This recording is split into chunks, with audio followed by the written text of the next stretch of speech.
कि वही आएगा आपके चरणों में। और एक बात याद रखिएगा, वैष्णव भक्त का इस पूरे ब्रह्मांड में जिसने भी अपमान किया, ऐसा हुआ ही नहीं कि वो लौट करके क्षमा मांगने नहीं आया। एक दिन जरूर आया है, अपनी गलती का उसको एहसास हुआ है। बस वैष्णव शांत हो जाए, मौन हो जाए, उससे कुछ कहे ना। जब हरिदास ठाकुर पर इतने कोड़े मारे गए, इसके बाद भी उन्होंने कुछ नहीं कहा।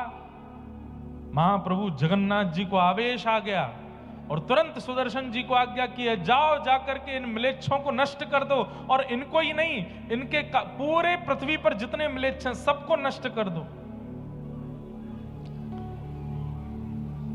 कौड़े बरसाए जा रहे हैं, सब लोग इधर देखो, ध्यान से सुनो।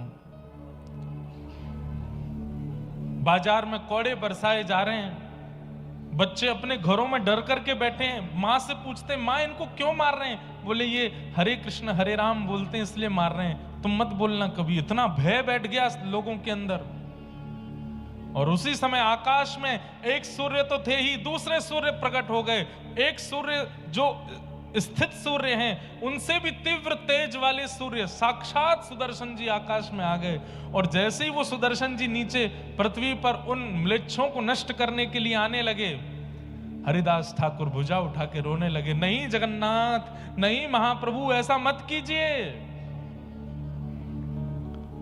सुदर्शन जी प्रकट हो गए, प्रकट होकर के बोले, हरिदास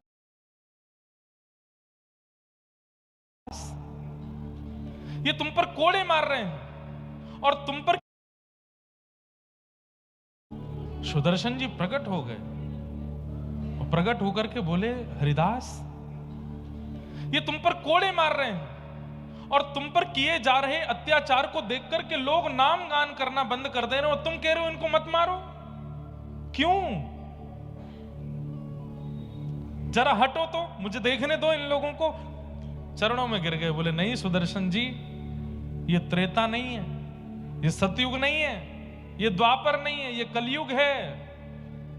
आपने त्रेता में उद्धार किया है, आपने द्वापर में उद्धार किया है, आपने सतयुग में उद्धार किया है, कलयुग में उद्धार नहीं। कलयुग में तो स्वीकार करना है, सबको स्वीकार करना है, सबका कल्याण करना है।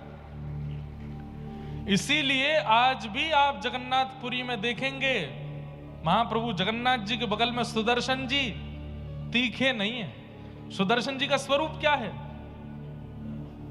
उनके जो कोने हैं वो तीखे हैं। उनका जो स्वरूप है, आज नील चक्र का आप दर्शन करेंगे जगन्नाथ मंदिर के ऊपर नील